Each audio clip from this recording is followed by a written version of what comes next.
What if the world kept moving forward, but you stayed exactly the same? Imagine a small American town in 1912, where every child grows up, every parent grows older, and every season brings change except for one boy. In the heart of this quiet place, a mystery began to unfold that would baffle doctors, scientists, and even the most skeptical minds for generations. This is the story of the Miller family and their son, Everett, the boy science couldn't explain, the town of Willow Creek was the kind of place where time seemed to move at its own gentle pace. Nestled between gentle hills and thick forests, it was a community where everyone knew each other's names, and secrets rarely lasted long.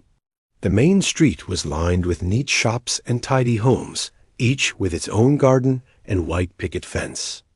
Life here was simple, predictable, and safe, or so everyone believed. On the edge of Willow Creek stood a modest blue house, its porch shaded by an old maple tree. This was the home of the Miller family. Thomas Miller was a craftsman known for his steady hands and quiet strength. His wife, Margaret, had once been a schoolteacher, and her gentle wisdom filled their home with warmth. Together, they had built a life filled with hope and laughter, and their only child, Everett, was the center of their world. Everett Miller was a bright, curious boy with eyes the color of stormy skies. He loved to explore the woods behind his house, collect odd stones and insects, and lose himself in adventure stories by the fire. He was quick to smile, eager to help, and always ready for a new discovery. To his parents, he was perfect in every way. That spring, Everett turned 8. His birthday was a simple celebration, just a homemade cake, a few friends from the neighborhood, and a new book from his mother. He wore a blue shirt and a paper crown, and when he blew out the candles, he made a wish he never shared.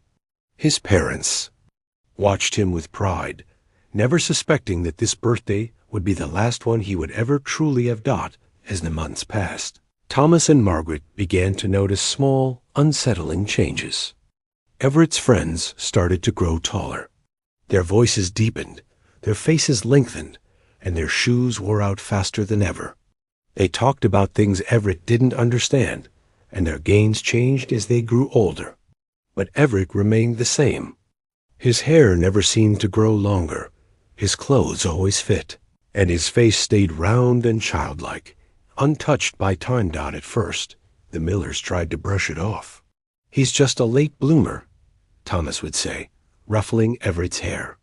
Margaret would smile, but worry flickered in her eyes. The seasons changed, and the world outside their window moved on. Everett's friends started school, but Everett stayed home, learning from his mother. He read, wrote, painted, and helped with chores, always content, never restless. But as the years slipped by, the truth became impossible to ignore. Everett was not growing at all. Thomas took Everett to see Dr. Whitaker, the town's only physician. Dr. Whitaker was a kind man with a thick mustache and a gentle touch. He examined Everett from head to toe, checked his height and weight, listened to his heart, and asked him to wiggle his toes. "He's healthy as can be," the doctor said, shaking his head. "But I've never seen anything like this." And Millers tried not to worry, telling themselves that Everett would grow in his own time. But as his friends became teenagers, then adults, and Everett stayed the same, the whispers began. At church, people glanced at Everett and then looked away. At the market, neighbors asked Margaret if everything was all right. Some people were curious, others were afraid. A few even called Everett a miracle. Everett didn't understand why people stared. He just wanted to play, to read, to be with his parents. He didn't know he was different. One afternoon, as Everett played in the yard, a group of children gathered at the fence. They watched him for a long time, whispering to each other. Finally, one of them called out, "Why don't you ever get any bigger, Everett?" Everett looked down at his hands, then at his feet. He didn't know what to say. That night, Margaret sat by Everett's bed, brushing his hair. "Do you feel all right, darling?" she asked. Everett nodded. "I feel fine, Mama. Why does everyone keep asking me that?" Margaret smiled, but her eyes were sad. "Because you're special, Everett. You're not like anyone else." Everett thought about that as he drifted off to sleep. He dreamed of running through endless fields, of growing tall enough to touch the sky. But when he woke up, he was still 8 years old. As the years passed, the Millers grew more anxious. They wrote letters to doctors in distant cities, asking for advice. Most never replied. The few who did sent back polite, puzzled notes. "Children grow at different rates," they wrote. "Give him time." But time was the one thing Everett didn't seem to have. One winter, Thomas built a new set of shelves in Everett's room. He measured Everett against the wall, marking his height with a pencil. "We'll see how much you grow this year," he said, trying to sound cheerful, but the mark never moved. Margaret kept a diary, recording every detail of Everett's life. March 3rd. Everett's hair is the same length as last year. April 10th. No change in his shoe size. June 1st. Everett still looks 8. The pages filled with hope, then worry, then fear. The Millers tried to keep their worries from Everett. They smiled, laughed, and played with him as always. But at night, after Everett was asleep, they sat by the fire, holding hands and wondering what would become of their son. One evening, as the sun set behind the hills, Thomas looked at Margaret and said, "What if he never grows up? What if he stays like this forever?" Margaret's eyes filled with tears. "Then we'll love him forever," she whispered. But deep down, they both knew that love might not be enough. As Everett's friends grew up and moved away, he stayed behind. He watched as the world changed. New families moved in. Old houses were torn down, and the town grew quieter. But the Miller house remained the same, a place where time seemed to stand still. Everett's world grew smaller. He played in the yard, read his favorite books, and helped his mother with chores. He watched the seasons change, but he never changed himself. One day, a stranger came to town. He was a tall man in a dark coat, carrying a notebook. He asked questions about Everett, about the family, about the daytime seemed to stop. He took notes, nodded, and left as quietly as he had come. After that, more strangers arrived. Some were kind, others skeptical. They asked to see Everett, to measure him, to take his picture.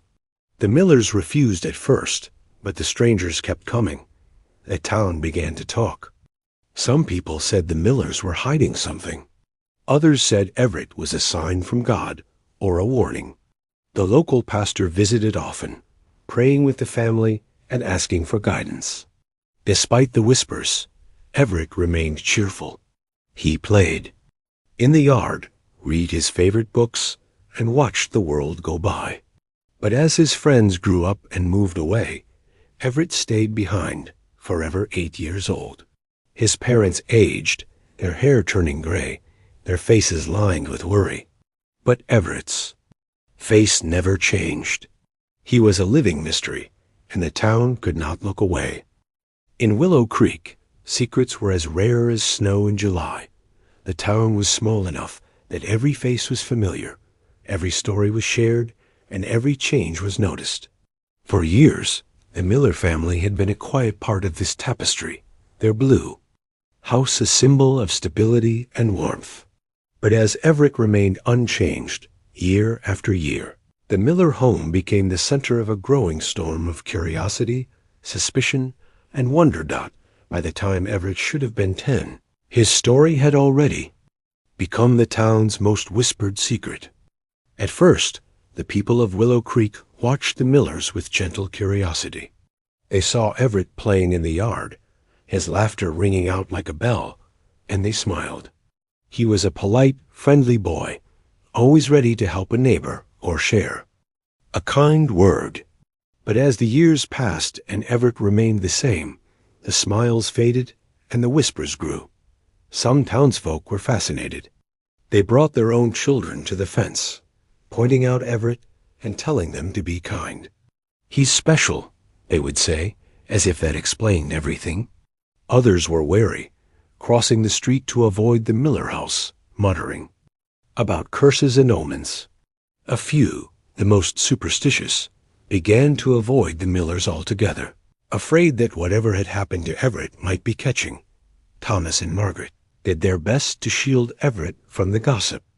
Margaret kept him close, teaching him at home and filling his days with lessons, stories, and chores. Thomas worked longer hours, hoping to provide a sense of normalcy. But even inside their cozy blue house, the whispers found their way in. Everett was not oblivious. He noticed the way people looked at him, the way conversation stopped when he entered a room. He heard the whispers at the market, the questions at church. Why doesn't he grow? Is he really the same boy? What are the Millers hiding? The words stung, but Everett tried to ignore them. He focused on his books, his garden, and the love of his parents. But as his friends grew up and moved on, Everett's world grew smaller. The children he once played with became teenagers, then adults. They got jobs, married, and started families of their own. Some moved away, chasing dreams in distant cities. Others stayed but drifted apart, their lives moving forward while Everett stood still. He felt the distance keenly. He missed his friends, missed the easy laughter, and shared secrets of childhood. He tried to make new friends among the younger children, but it was never quite the same. They looked up to him, but they didn't understand him. He was always the outsider, the boy who never changed. His parents worried about his loneliness. Margaret invited neighbors over for tea, hoping to keep Everett connected to the world outside their home. Thomas took Everett on long walks through the woods, telling him stories of his own childhood. They did everything they could to make him feel loved and safe. But love could not protect Everett from the curiosity of the town dot. As the years passed, the whispers grew louder. Some people began to suspect that the Millers were hiding something. They wondered if Everett was really the same boy, or if the family was playing a trick. A few even suggested that the Millers were keeping Everett locked away, refusing to let him grow up. The local pastor, Reverend Carter, became a frequent visitor at the Miller house. He prayed with the family, offering comfort and guidance. He told the townspeople that Everett was a blessing, a reminder of the mysteries of God's creation. But even his words could not quiet the rumors that one summer a traveling salesman came to town. He heard the story of Everett Miller at the general store and decided to see for himself. He stood at the fence, watching Everett play in the garden. When Margaret came out to greet him, he asked, "Is it true what they say? Has your son really never grown?" Margaret smiled politely, but her eyes were wary. "Everett is a healthy, happy child," she replied. "That's all that matters." The salesman nodded, but the next day he told the story in the next town over. Soon, strangers began to arrive in Willow Creek, hoping to catch a glimpse of the boy who never grew old. At first, the visitors were few and far between. They came quietly, standing at the edge of the yard, watching Everett with a mixture of awe and suspicion. Some brought gifts, books, toys, sweets, hoping to win his favor. Others asked questions, probing for details, searching for a clue. Everett was polite to the visitors, but he found their attention unsettling. He didn't understand why they were so interested in him. He just wanted to be left alone to play in his garden and read his books. As the number of visitors grew, the town's curiosity turned to concern. Some people worried that the attention would bring trouble. Others feared that Everett's story would bring shame to Willow Creek. A few saw an opportunity, hoping to profit from the town's newfound fame. The local newspaper ran a story about Everett, calling him the boy who never grew old. A article was picked up by a larger paper in the city, and soon letters began to arrive from all over the country. Some were kind, others were cruel, a few were simply curious. The Millers tried to protect Everett from the attention. They kept him home more often, limiting his time in the garden. They asked the neighbors to respect their privacy, but the whispers continued. Everett felt the weight of the town's curiosity. He became more withdrawn, spending hours alone in his room, reading and drawing. He missed his friends, missed the days when he was just another child in Willow Creek. One evening, as the sun set behind the hills, Everett sat on the porch with his mother. "Mama," he asked, "why am I different?" Margaret took Everett's hand in hers. "You're not different, Everett. You're special, and sometimes being special means people don't understand you." Everett nodded, but the answer did little to ease his loneliness. As the years passed, the town's fascination with Everett only grew. More visitors arrived, some from distant cities, others from nearby towns. They came with cameras, notebooks, and questions. They wanted to know everything about Everett, his favorite foods, his hobbies, his dreams. Everett answered their questions politely, but he longed for privacy. He missed the days when he could play in the garden without being watched, when he could walk through town without hearing whispers. His parents did their best to shield him, but the world was closing in. The story of Everett Miller was no longer just Willow Creek's secret. It was becoming a story that belonged to everyone. One day, a letter arrived from a doctor in the city. He had read about Everett in the newspaper and wanted to examine him. He promised to be discreet, to respect the family's privacy. Thomas and Margaret debated what to do. They wanted to protect Everett, but they also wanted answers. After much discussion, they agreed to meet with the doctor. He arrived a week later, carrying a black bag and a notebook. He examined Everett carefully, asking him questions and taking notes. He was kind, but his eyes were sharp, always searching for a clue. When he finished, he shook his head. "He's healthy as can be," he told the Millers. "But I've never seen anything like this." The doctor's visit was the first of many. Over the next few years, more doctors, scientists, and reporters came to Willow Creek. Some were kind, others were skeptical. They examined Everett, took samples, and asked endless questions, but none could explain his condition. The attention took a toll on the family.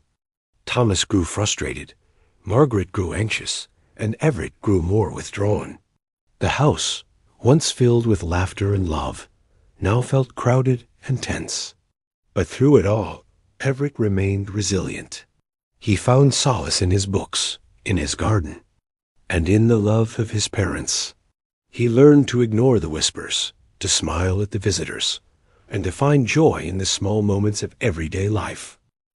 By the time Everett should have been 12, Willow Creek was no longer just a quiet town tucked away from the world. The story of the boy who never grew old had begun to ripple outward, carried by letters, rumors, and the occasional bold visitor who came to see for themselves. For the Millers, life was changing in ways they could never have imagined. It started with a letter from a doctor in the city. He had read about Everett in the local paper and wanted to examine him. Thomas and Margaret debated for days. They wanted to protect their son, but they also wanted answers. In the end, they agreed, hoping that maybe, just maybe, someone could explain what was happening to their child. Dr. Alden arrived on a rainy afternoon, his black bag in hand and a look of polite curiosity on his face. He was kind, but his questions were endless. He measured Everett's height and weight, checked his reflexes, and peered into his eyes with a small flashlight. He asked about Everett's diet, his sleep, his dreams. He took notes in a small leather-bound book, his brow furrowed in concentration. Everett sat quietly through it all, answering his questions as best he could. He was used to being examined. His mother had checked his temperature, and measured his height so many times he had lost count. But Dr. Alden's questions felt different. They were sharper, more insistent, as if he was searching for something hidden just beneath the surface. When he finished, Dr. Alden sat with Thomas and Margaret in the parlor. "He's healthy," he said, "but I've never seen anything like this. I'd like to bring a colleague to see him, if you'll allow it." Thomas and Margaret exchanged a worried glance. "We'll think about it," Thomas replied. But word had already spread. Within weeks, another doctor arrived, and then another. Some came from nearby towns, others from distant cities. They brought with them strange instruments, thick books, and theories that ranged from the scientific to the supernatural. One doctor, a tall man with a heavy German accent, insisted on taking a lock of Everett's hair for analysis. Another, a woman from Boston, spent hours talking to Everett, asking him about his dreams and his memories. A third, a professor from a university, brought a team of students who took notes on everything Everett did, from the way he walked to the way he laughed. The Miller home became a revolving door of visitors. Some stayed for days, others for only a few hours. They filled the house with questions, with the smell of pipe smoke and the sound of scribbling pens. They left behind stacks of notes, promises to write, and more questions than answers. For Everett, the attention was overwhelming. He tried to be polite, to answer every question, but he longed for the quiet days when it was just him and his parents. He missed his garden, his books, his old life. The townspeople watched the parade of outsiders with a mix of fascination and suspicion. Some welcomed the attention, hoping it would bring fame or fortune to Willow Creek. Others resented the intrusion, worried that the town's secret was no longer its own. At church, Reverend Carter preached about the dangers of pride and the importance of humility. "We must remember," he said, "that some mysteries are not meant to be solved." But even he could not resist the urge to peek through the Millers' window when a new visitor arrived. As the months passed, the questions grew more personal. Some visitors asked about the Miller family's history, about illnesses and tragedies that had touched their lives. Others wanted to know about Everett's childhood, his friends, his fears. A few even asked to see the marks on the wall where Thomas had measured Everett's height year after year. Margaret tried to shield Everett from the worst of it. She kept him close, reading to him in the evenings and taking him for long walks in the woods. But Everett could feel the weight of the world pressing in. He saw the worry in his mother's eyes, the tension in his father's shoulders. One night, after a particularly long day of questions, Everett sat on the porch with his father. The stars were bright above them, and the air was cool and still. Thomas pulled him close and said, "People are afraid of what they don't understand, Everett. But you are our son, and that's all that matters." Everett nodded, but he didn't feel special. He felt tired and a little bit lost. The next morning, a reporter from a big city newspaper arrived. He was young and eager, with a notebook in one hand and a camera in the other. He asked to take Everett's picture, promising it would only take a moment. Everett stood in the garden, his blue shirt bright against the green grass. The reporter snapped the photo, then another, asking him to smile, to look serious, to turn this way and that. When he was finished, he thanked Everett and left, his notebook full of quotes and his camera full of images. A week later, Everett's picture appeared in newspapers across the state. The headline read, "The Boy Who Never Grew Old." The story described him as a living wonder, a puzzle that no one could solve. The article brought even more visitors. Some came out of curiosity, others out of hope. A few brought gifts, hoping to win Everett's favor. Others came with questions, with theories, with demands. One man, a self-proclaimed healer, insisted that he could cure Everett. He brought with him a bag of herbs and a bottle of foul-smelling liquid. He asked Everett to drink it, promising it would make him grow. Everett refused, and the man left in a huff, muttering about ungrateful children. Another visitor, a woman dressed all in black, claimed to be a medium. She said she could speak to spirits and that Everett was a child caught between worlds. She spent hours in the Miller's parlor, lighting candles and chanting in a language no one understood. When she left, she told Margaret that Everett was a soul out of time. The visits took a toll on the family. Thomas grew frustrated.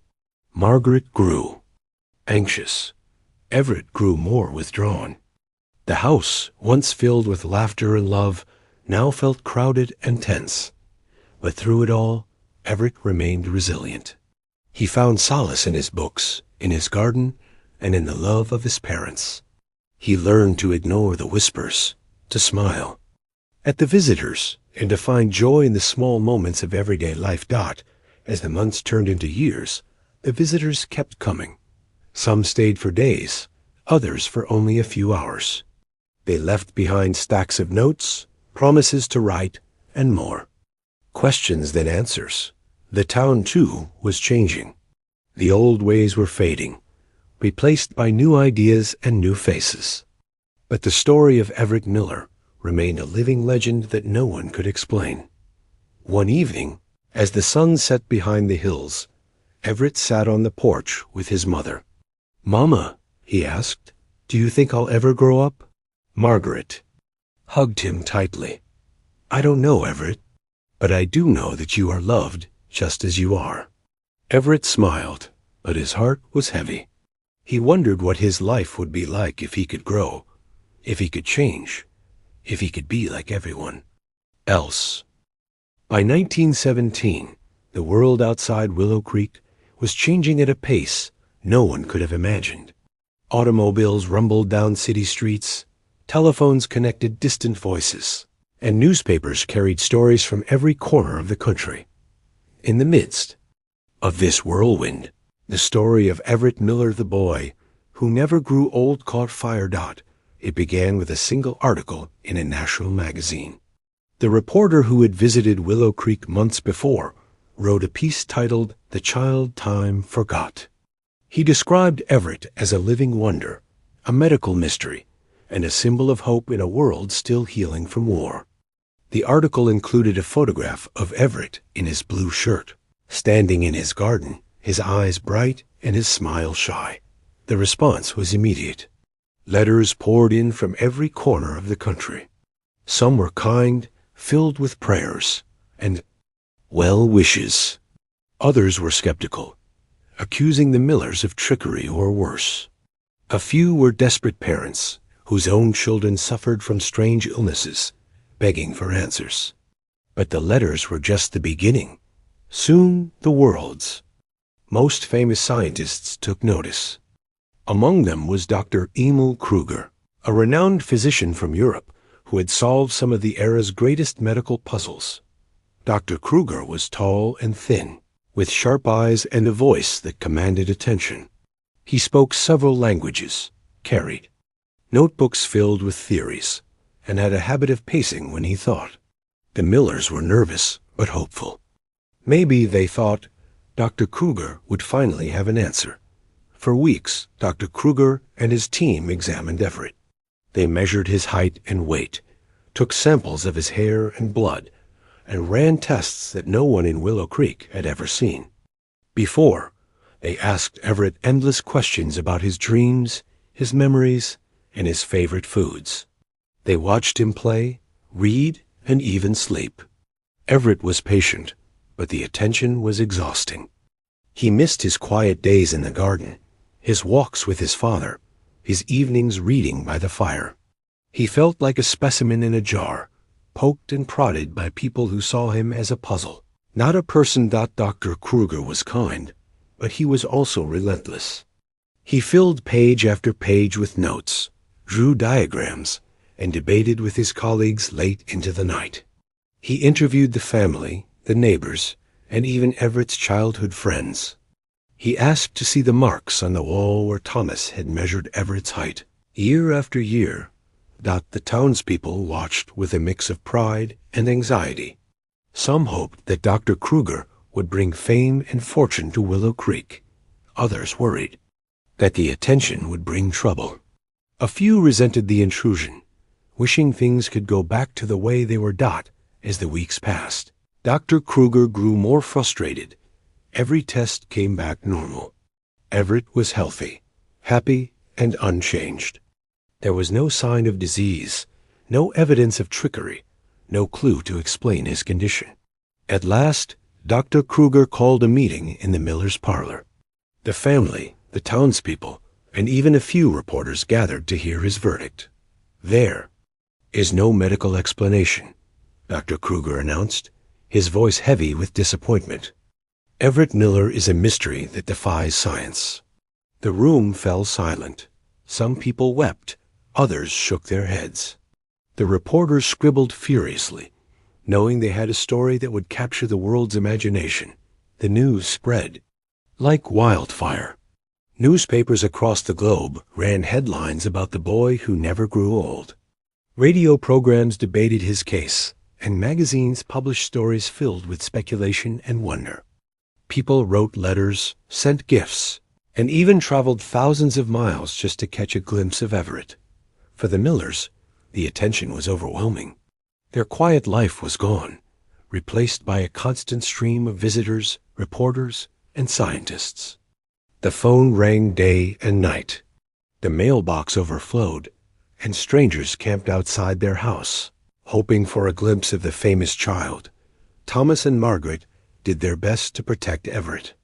They limited his time outside, kept the curtains drawn, and asked the neighbors to help keep watch. But the world was relentless. No matter what they did, the story kept growing. Everett felt the pressure most of all. He missed his old life, his friends, his freedom. He longed for the days when he could play in the garden without being watched, when he could walk through town without hearing whispers. He felt like a prisoner in his own home, trapped by a mystery he could not solve. The scientists who came after Dr. Kruger brought new machines, new tests, and new theories. Some believed Everett's secret was hidden in his blood. Others thought it was a rare disease or a trick of the mind. A few even suggested that Everett was proof of something supernatural. But every test, every theory led to the same dead end. Everett was healthy, normal, and unchanged. He laughed at the scientists' questions, played with their gadgets, and always asked if they wanted to join him for tea. Some scientists left frustrated, others inspired, but none left with answers.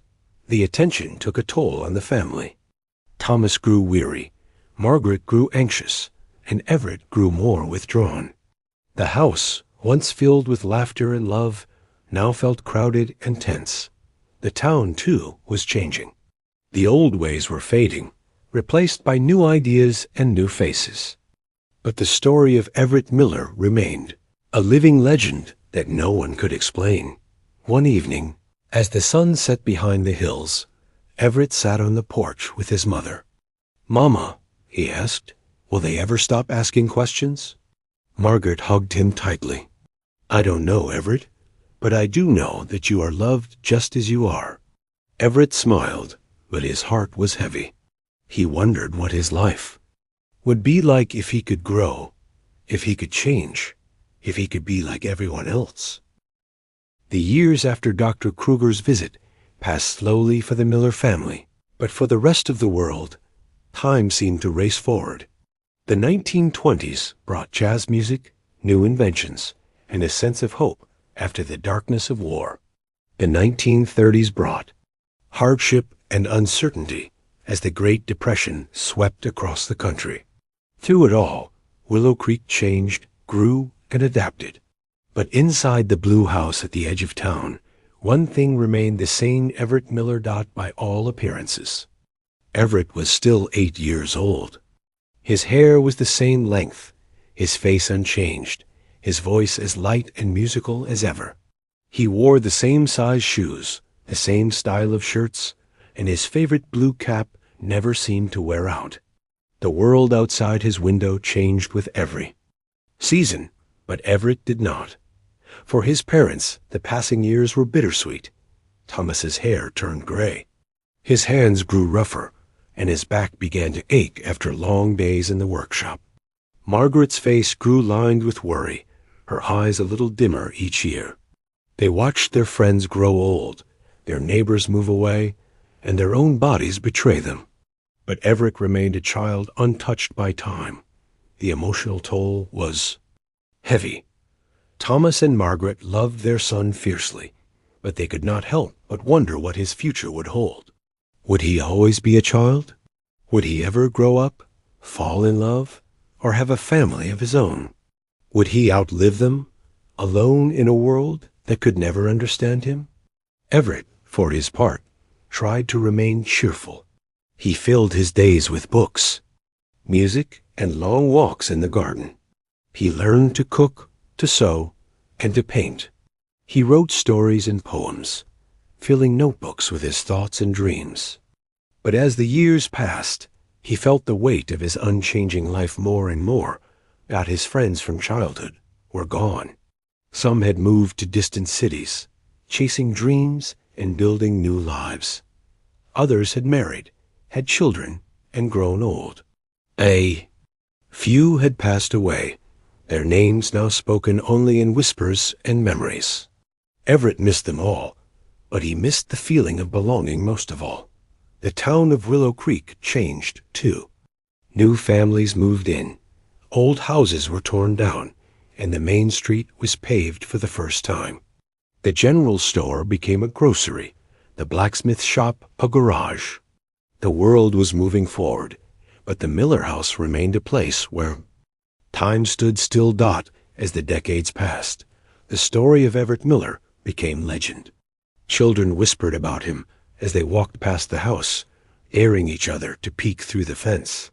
Teenagers told stories about the boy who never grew old, adding their own twists and embellishments. Some said he was a witch, others a fairy, and a few believed he was a ghost. Everett heard the stories, but he did not let them bother him. He knew who he was, even if the world did not. He found comfort in his family, in his books, and in the quiet beauty of his garden. But the world outside was not so easily satisfied. Reporters still came, though less often than before. Scientists wrote letters asking for samples, for interviews, for answers. Some sent gifts, strange machines, books, and even toys. Everett thanked them politely, but he had grown tired of being a curiosity. His parents worried about what would happen when they were gone. They wrote letters to doctors, to scientists, to anyone who might help. They asked neighbors to look after Everett, to keep him safe, but no one had an answer. One winter, Thomas fell ill. He spent weeks in bed, his strength fading with each passing day. Everett sat by his side, reading to him, holding his hand, and telling him stories. Margaret did her best to care for them both, but the worry in her eyes grew deeper every day.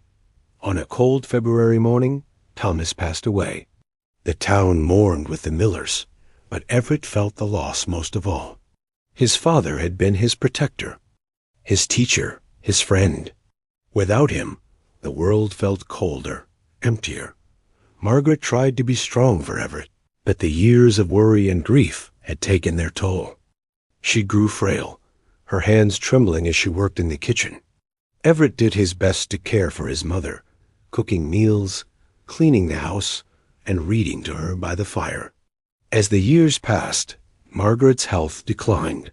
She spent more time in bed, her voice growing weaker with each passing day. Everett stayed by her side, holding her hand and singing her favorite songs. One spring morning, Margaret passed away, her hand in Everett's, her last words a whisper of love and hope. Everett was alone. The town rallied around him, bringing food, offering help, and checking in on him every day. Mrs. Parker, a kind neighbor, took Everett in, treating him like a grandson. Everett was grateful for the kindness, but he felt the loss of his parents deeply. He missed their laughter, their stories, their love. The world outside continued to change. Radios became televisions, cars became faster, and people traveled farther than ever before. But Everett remained the same, a living mystery in a world that could not explain him. Scientists still came, though less often than before. They brought new machines, new tests, and new theories. Some believed Everett's secret was hidden in his DNA. Others thought it was a rare disease or a trick of the mind. A few even suggested that Everett was proof of something supernatural. But every test, every theory led to the same dead end. Everett was healthy, normal, and unchanged. He laughed at the scientists' questions, played with their gadgets, and always asked if they wanted to join him for tea. Some scientists left frustrated, others inspired, but none left with answers. Everett's legend grew. He became a symbol of hope, of wonder, and of the mysteries that still exist in the world. People wrote books about him, made radio shows, and even a few early television programs. His story was told in classrooms, in churches, and around dinner tables. But for Everett, life was quieter. He spent his days in the garden, reading, writing, and watching the world go by. He made friends with the children of the new families, played with their pets, and helped Mrs. Parker with chores. He found joy in the small moments, sunsets, the sound of rain, the smell of fresh bread. As the years passed, Everett grew more thoughtful. He wondered about his place in the world, about the meaning of his unchanging life. He wrote letters to his old friends, to the scientists who had tried to help, to anyone who might listen. He asked questions, shared his dreams, and offered words of comfort to those who were struggling. By the 1940s, Everett Miller's story had become more than a local legend. It was a riddle that had stumped the world's greatest minds for decades. As science advanced, so did the hope that someone, somewhere, would finally solve the mystery. Of the boy who never grew old, the world was changing rapidly. Radios brought news from distant lands, and the first televisions flickered in living rooms across America.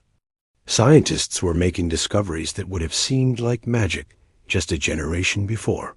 Penicillin, X-rays, and even the secrets of the atom were being unlocked. If science could split the atom, surely it could explain Everett Miller. It was in this spirit of progress that a new wave of scientists arrived in Willow Creek. They came from universities, hospitals, and research institutes, each bringing their own theories and tools. Some were young and eager, others were seasoned experts with reputations built on solving the unsolvable. Everett, now a legend in his own right, greeted them with the same polite patience he had shown for years. He was still, by all appearances, 8 years old. His hair was the same length, his eyes the same stormy blue, his laughter as light as ever.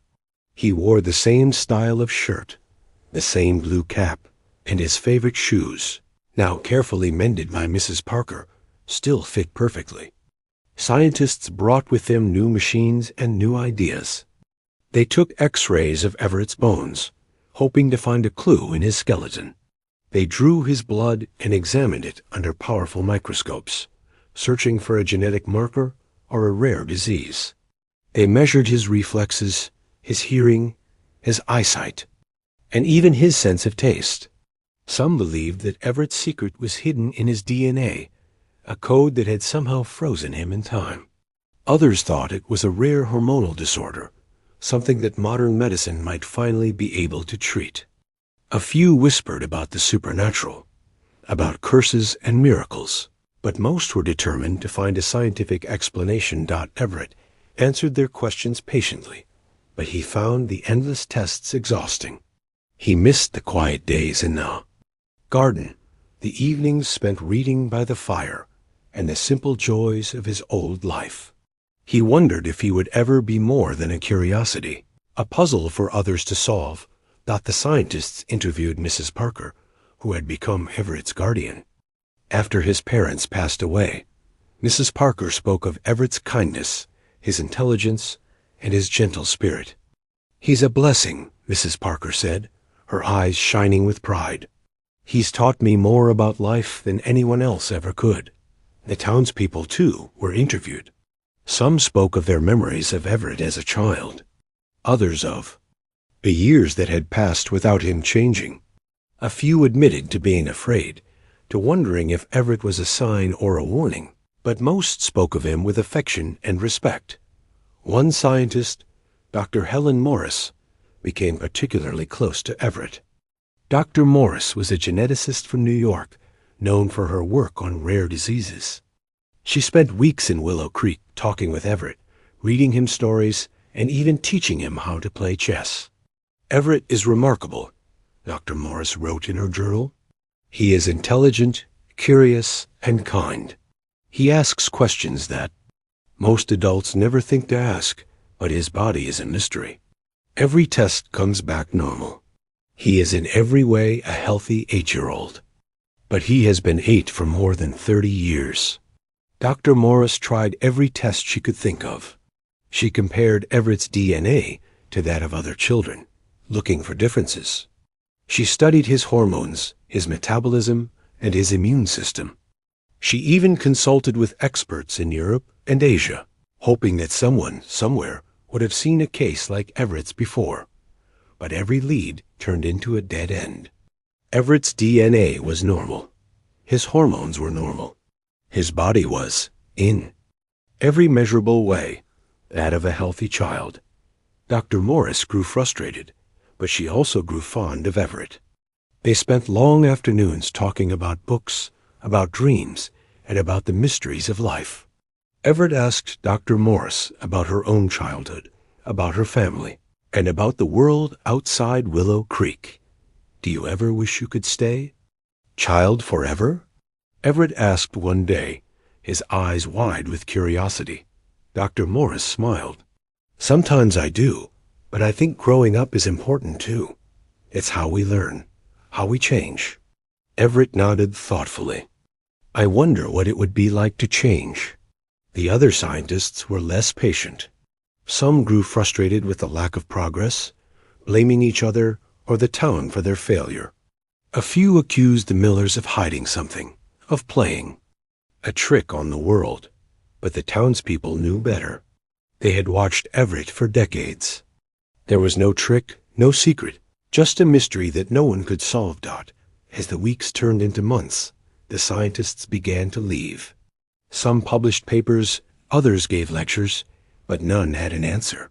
Everett remained unchanged and unchanging, a living riddle that defied explanation. The world outside Willow Creek continued to change. The war ended. Soldiers came home, and the country entered a new era of hope and prosperity. But inside the blue house, time stood still. Everett found comfort in his routines. He read new books, learned new skills, and made friends with the children of the new families in town. He played with their pets, helped with their homework, and listened to their stories.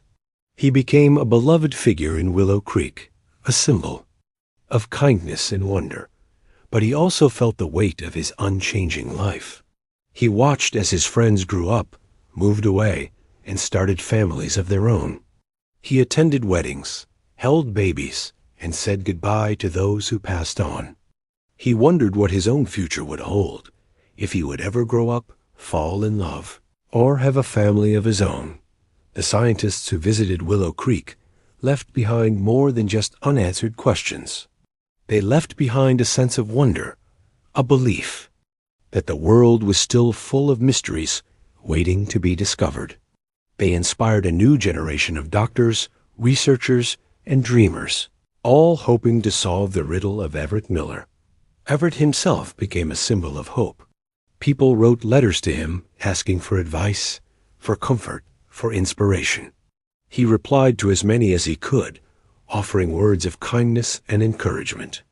"Dear Everett," one letter began, "my daughter is sick and the doctors don't know what to do. Your story gives me hope that miracles are possible." Everett wrote back, never lose hope. The world is full of wonders, and sometimes the answers we seek are closer than we think. By the late 1940s, Everett Miller was no longer just a legend in Willow Creek. He was a legend everywhere. His name had appeared in newspapers, on radio broadcasts, and even in the first flickering images of television. People from all over the world sent letters, gifts, and sometimes even their own children, hoping for a miracle or an answer. But for the people of Willow Creek, Everett was not a curiosity. He was a neighbor, a friend, and for many, a reminder that the world could be both wonderful and deeply confusing. The attention, however, was not always welcome. The town's quiet streets were often crowded with strangers. Reporters camped outside the Miller house, hoping for a glimpse of Everett or a new quote from Mrs. Parker. Tourists snapped photos, sometimes even peering through the windows. The local sheriff, a patient man named Tom Grady, spent more time. Then he liked asking outsiders to respect the family's privacy. Some townsfolk grew resentful. They blamed the Millers for the unwanted fame, for the way their town had changed. "We used to be a peaceful place," grumbled Mr. Jenkins, the grocer. "Now we're a sideshow." Others worried about Everett's safety, especially his stories of obsessed fans and would-be miracle seekers began to circulate. But there were also those who saw Everett as a blessing. Mrs. Parker, who had become Everett's guardian after his parents passed, often said, "He's a gift, and we're lucky to have him." The children of Willow Creek adored Everett. He played with them in the park, helped them with their homework, and listened to their stories with genuine interest. To them, he was not strange. He was simply Everett. Still, the burden of fame weighed heavily on the town. The mayor called a meeting at the town hall to discuss what should be done. The room was packed, the air thick with worry and frustration. "We can't go on like this," said Mrs. Evans, a teacher at the local school. "Everett deserves a normal life." "But what is normal for Everett?" asked Reverend Carter. "He's not like anyone else. We have to protect him." Some suggested sending Everett away to a hospital or a research institute where he could be studied in peace. Others argued that he belonged in Willow Creek with the people who loved him. The debate grew heated, with voices rising and tempers flaring. Everett, who had been sitting quietly in the back of the room, stood up. His voice was soft but steady. "I want to stay here," he said. "This is my home." The room fell silent. For a moment, everyone remembered that Everett was not just a mystery. He was a person with feelings and dreams of his own. After the meeting, Mrs. Parker hugged Everett tightly. "You're very brave," she whispered. Everett smiled, but inside, he felt a growing sense of loneliness. He missed his parents, missed the days when his life was simple. He wondered if he would ever truly belong, or if he would always be an outsider in his own town. As the years passed, the burden on Willow Creek grew heavier. The town's economy changed, with some businesses thriving on the influx of visitors, and others struggling to keep up. The local school added lessons about Everett to the curriculum, teaching children about genetics, aging, and the mysteries of the human body. Some parents worried that their children would become obsessed with the idea of never growing old. Everett tried to live as normal a life as possible. He helped Mrs. Parker with chores, volunteered at the library, and joined the church choir. He made friends with new families, played with their children, and offered comfort to those who were struggling. He became a source of wisdom and kindness, someone people turned to for advice. But Everett also felt the weight of his unchanging life. He watched as his friends grew up, moved away, and started families of their own. He attended weddings, held babies, and said goodbye to those who passed on. He wondered what his own future would hold, if he would ever grow up, fall in love, or have a family of his own. The scientists who visited Willow Creek left behind more than just unanswered questions. They left behind a sense of wonder, a belief that the world was still full of mysteries waiting to be discovered. They inspired a new generation of doctors, researchers, and dreamers, all hoping to solve the riddle of Everett Miller. But not all. The attention was positive. Some visitors were rude, demanding, or even threatening. A few tried to sneak into the Miller house at night, hoping to catch Everett off guard. The sheriff increased patrols, and the townspeople took turns keeping watch. One night, Everett woke to find a stranger standing in his garden, staring up at his window. He called for Mrs. Parker, who called the sheriff. The man was arrested, but the incident left Everett shaken. He realized that his life would never be truly private, that he would always be watched, always be judged. Mrs. Parker did her best to protect Everett, but she was growing older, too. Her hair turned gray, her steps slowed, and her memory sometimes failed her.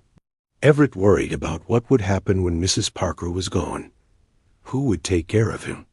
Would he be sent away, studied like a specimen, or left alone in a world that could never understand him? The town debated what to do. Some suggested forming a committee to look after Everett, to make sure he was safe and cared for. Others argued that he should be sent to a hospital where he could be studied by experts. The debate raged on, with no easy answers. Everett, for his part, tried to remain hopeful. He found comfort in his routines, in the kindness of his friends, and in the beauty of the world around him. He wrote letters to his old friends, to the scientists who had tried to help, to anyone who might listen. He asked questions, shared his dreams, and offered words of comfort to those who were struggling. But the burden of fame was heavy. Everett longed for a life where he could simply be himself, without the weight of the world's curiosity pressing down on him. As Mrs. Parker's health declined, Everett took on more responsibilities. He cooked meals, cleaned the house, and cared for his guardian with patience and love. He worried about the future, but he tried to stay strong. One spring morning, Mrs. Parker passed away, her hand in Everett's, her last words a whisper of love and hope. Everett was alone once more. The town rallied around him, bringing food, offering help, and checking in on him every day, but Everett felt the loss deeply. He missed Mrs. Parker's laughter, her stories, her love. The world outside continued to change. Radios became televisions. Cars became faster, and people traveled farther than ever before. But Everett remained the same, a living mystery in a world that could not explain him. After Mrs. Parker's passing, Everett Miller's world changed in ways he could never have imagined. A blue house at the edge of Willow Creek, once filled with laughter, stories, and the comforting routines of daily life, now felt impossibly quiet. For the first time in his long, unchanging life, Everett was truly alone. The town, sensing his vulnerability, rallied around him. Neighbors brought meals, checked in on him, and offered to help with chores. The church organized a schedule so that someone would visit Everett every day, making sure he was never left without company for too long. Children from the neighborhood would stop by after school, bringing him flowers, drawings, and stories from their day. In many ways, Everett became the heart of Willow Creek, a living legend, but also a cherished friend. Yet, even with all this support, Everett felt the ache of loneliness more deeply than ever. He missed Mrs. Parker's gentle voice, her warm hugs, and the way she always knew just what to say. He missed his parents, too, and the simple days of his childhood when the world was smaller and his life was filled with certainty. Everett spent long hours in the garden, tending to the flowers and vegetables that Mrs. Parker had loved. He found comfort in the rhythm of planting, watering, and harvesting. The garden became his sanctuary, a place where he could lose himself in the beauty of growing things, even as he himself remained unchanged. As the seasons passed, Everett began to reflect more deeply on his own existence.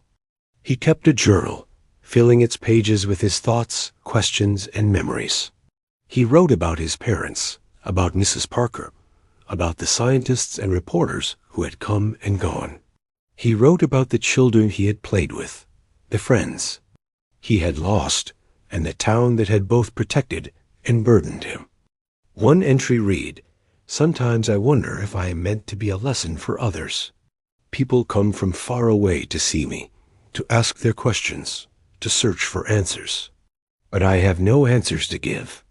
I am just Everett, living each day as it comes, loving the people around me, and hoping that I am more than just a mystery." Everett's reflections were often tinged with sadness, but they were also filled with hope. He found meaning in the small acts of kindness he could offer, listening to a neighbor's troubles, helping a child with homework, or simply sharing a smile with someone who needed it. He became a source of comfort and wisdom for many in Willow Creek. His gentle presence was a reminder that life's greatest mysteries are sometimes best met with patience and love. The world outside Willow Creek continued to change at a dizzying pace. New inventions appeared: televisions, telephones, even the first computers. People traveled farther and faster than ever before. But Everett's life remained rooted in the rhythms of the town, the turning of the seasons, and the quiet joys of everyday life. Scientists still visited from time to time, though less frequently than before. They brought new machines, new tests, and new theories. Some believed that advances in genetics or medicine might finally unlock the secret of Everett's unchanging body. Others came simply to see him, to witness the living legend for themselves. Everett welcomed them with his usual patience and kindness. He answered their questions, submitted to their tests, and listened to their theories, but he no longer expected answers. He had come to accept that his life was a mystery, one that might never be solved. One scientist, Dr. Patel, visited from India. He was gentle and respectful, spending hours talking with Everett about his life, his thoughts, and his dreams.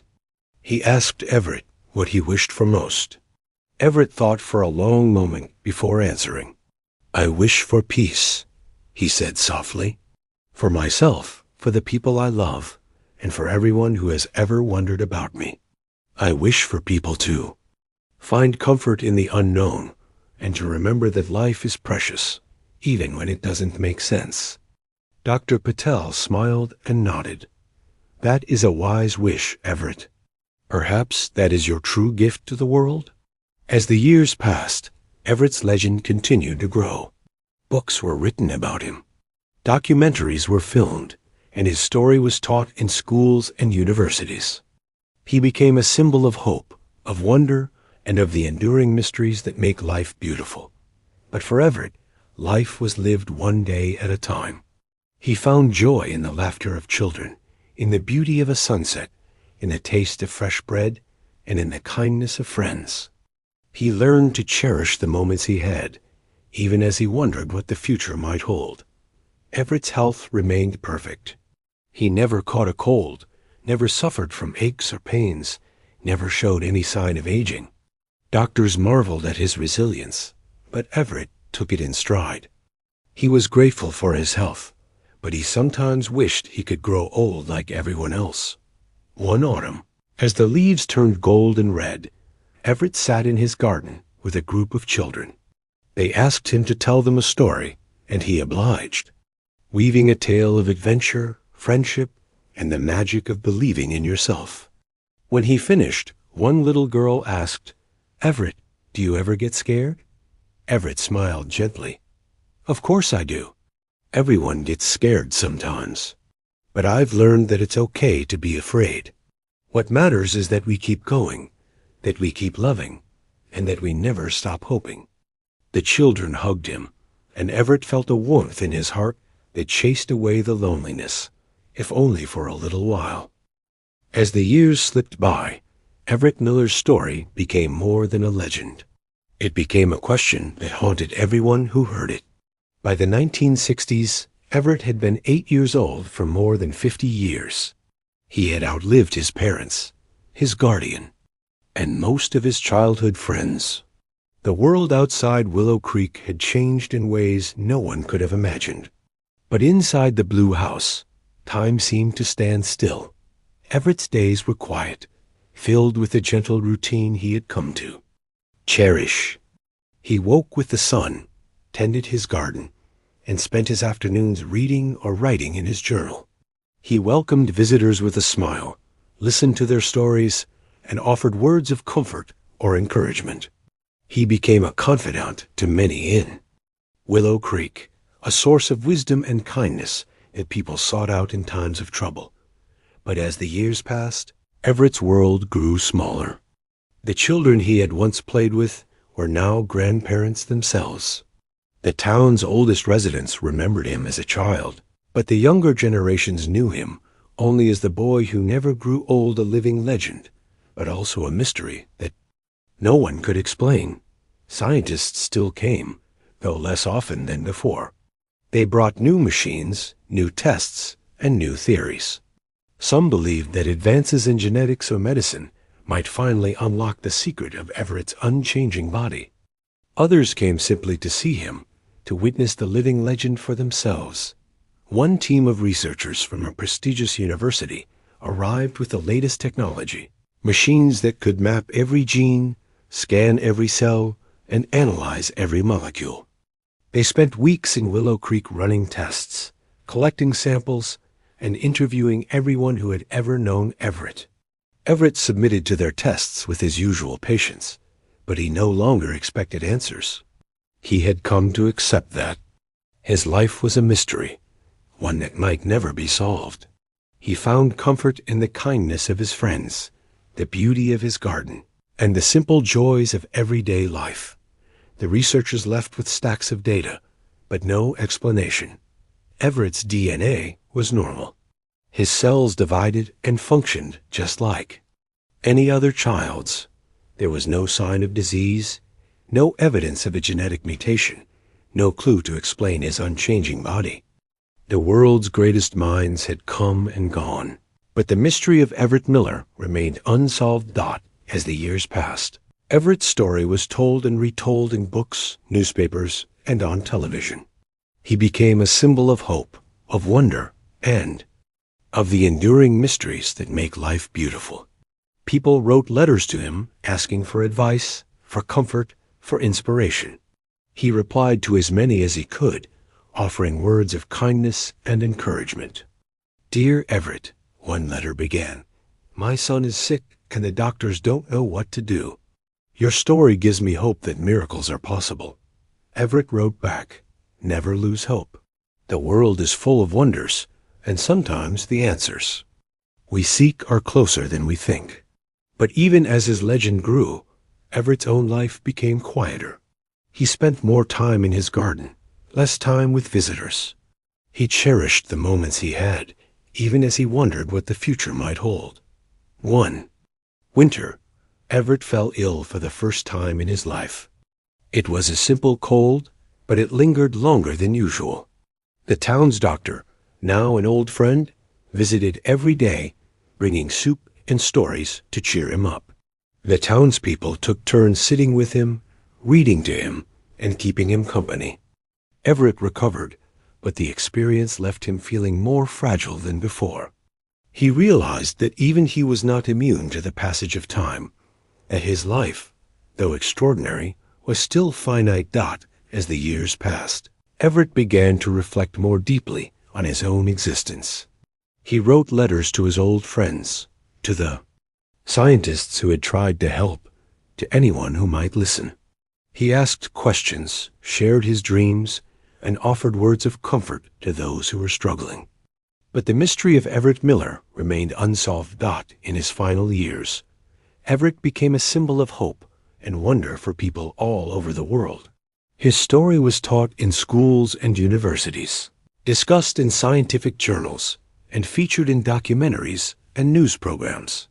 He became a source of inspiration for doctors, researchers, and dreamers, all hoping to solve the riddle of the boy who never grew old. But for Everett, life was lived one day at a time. He found joy in the laughter of children, in the beauty of a sunset, in the taste of fresh bread, and in the kindness of friends. He learned to cherish the moments he had, even as he wondered what the future might hold. One spring morning, Everett passed away quietly in his sleep. He was still, by all appearances, 8 years old. The town of Willow Creek mourned his passing, and people from all over the world sent flowers and letters.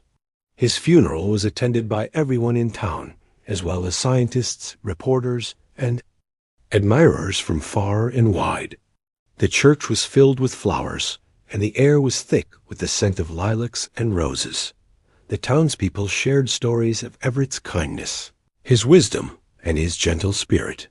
The scientists who had studied Everett for decades paid their respects, some leaving notes and small tokens at his grave. They spoke of him as a living miracle, a mystery that had changed the way they thought about life, aging, and the limits of science. After his passing, the world's greatest minds made one last attempt to solve the mystery of Everett Miller. They studied his medical records, his DNA, and every piece of data ever collected. But the answer remained elusive. Some said he was a miracle, others a curse.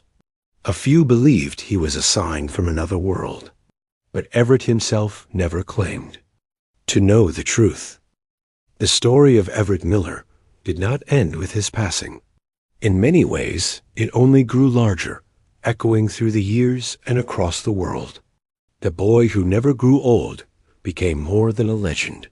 He became a symbol, a question, and a gentle challenge to everything we think we know about life, time, and the mysteries that shape us all. After Everett's funeral, Willow Creek felt both emptier and more connected than ever before. The blue house at the edge of town, once filled with laughter and the quiet routines of daily life, became a place of pilgrimage.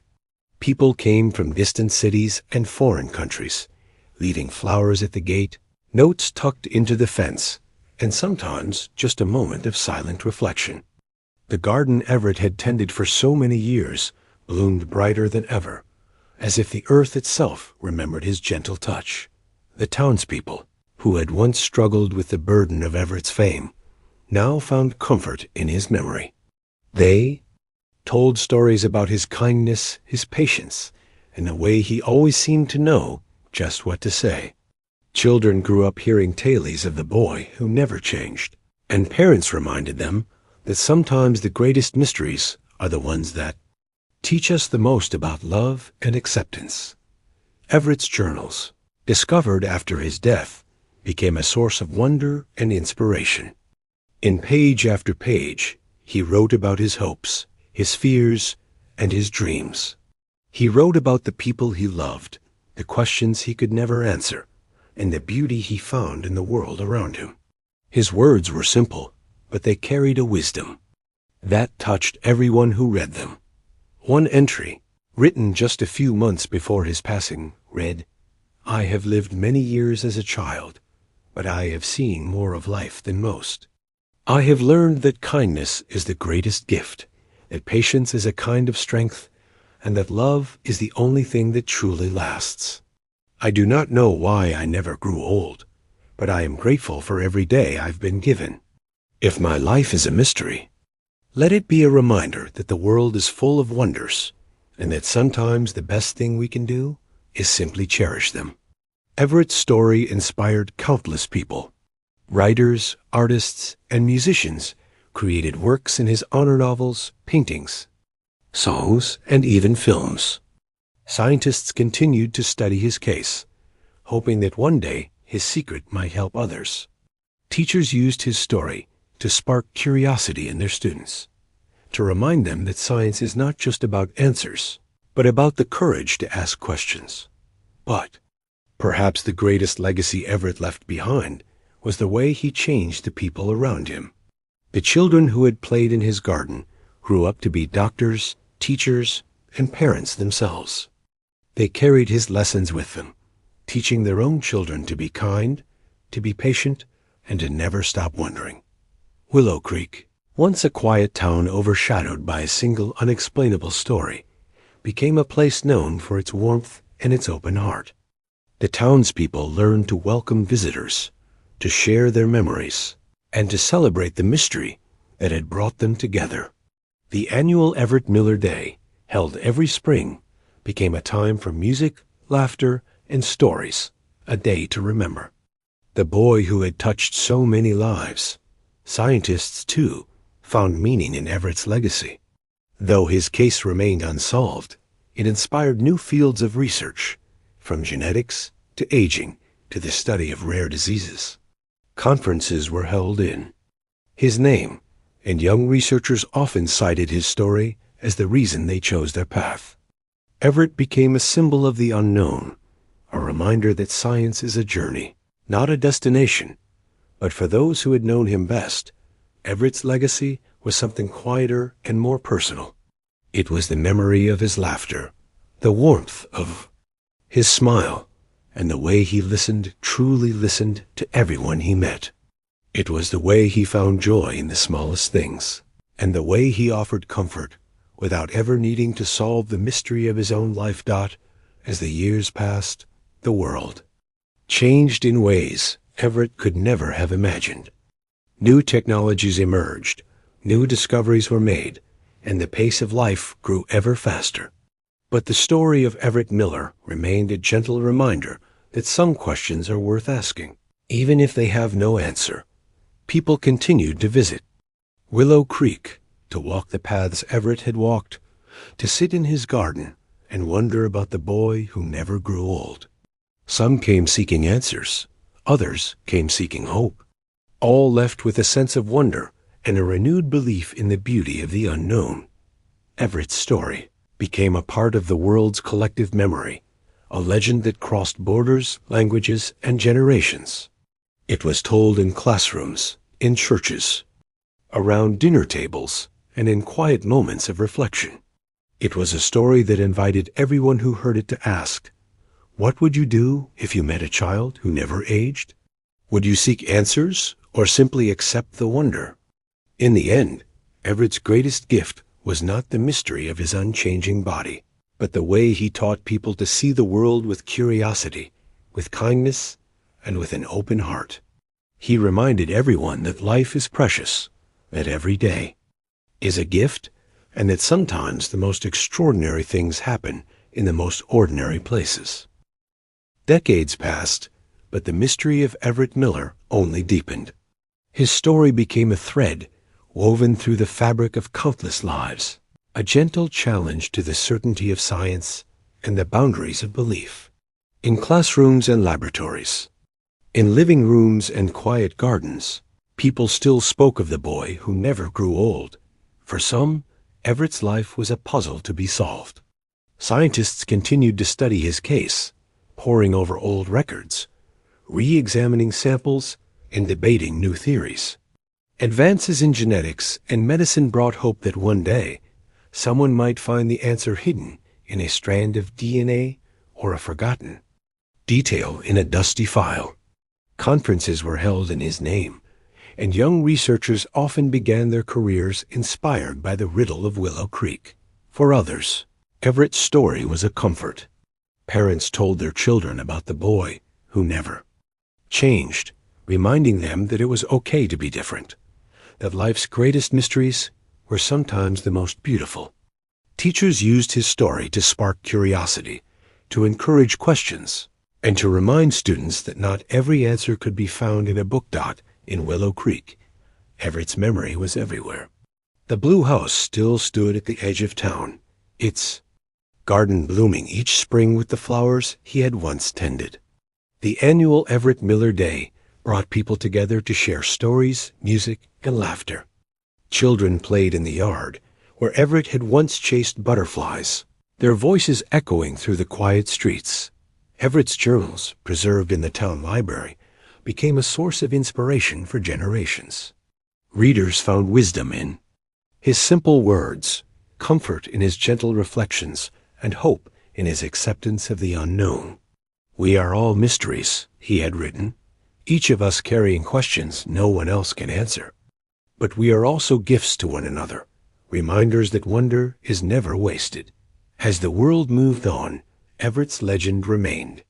His story was told in new ways on television, in books, in songs and films. Artists painted his portrait, writers imagined new endings, and scientists continued to search for the truth. But the heart of Everett's story was never about the answer. It was about the question, what if time simply forgot you? What if you were left behind as the world changed? As friends grew old and loved ones faded away, would you search for answers, or would you learn to cherish the wonder of each day? Everett's life invited everyone who heard it to pause, to reflect, and to see the world with new eyes. In the end, the question Everett left behind was not just about science or fate. It was about kindness, patience, and the courage to live with uncertainty. It was about the beauty of not knowing, the strength found in acceptance, and the hope that even the smallest life can touch the world in ways no one can predict. As the sun set over Willow Creek, the blue house glowed softly. In the evening light, the garden was alive with color, the air filled with the scent of blooming flowers. Children's laughter drifted on the breeze, and the memory of Everett Miller lingered in every corner, a gentle reminder that some mysteries are meant to be lived, not solved. And so, the story of the boy science couldn't explain lives on. In every question asked, in every act of kindness, in every moment of wonder, Everett's legacy endures a quiet, enduring invitation to embrace the unknown and to find beauty in the questions that remain.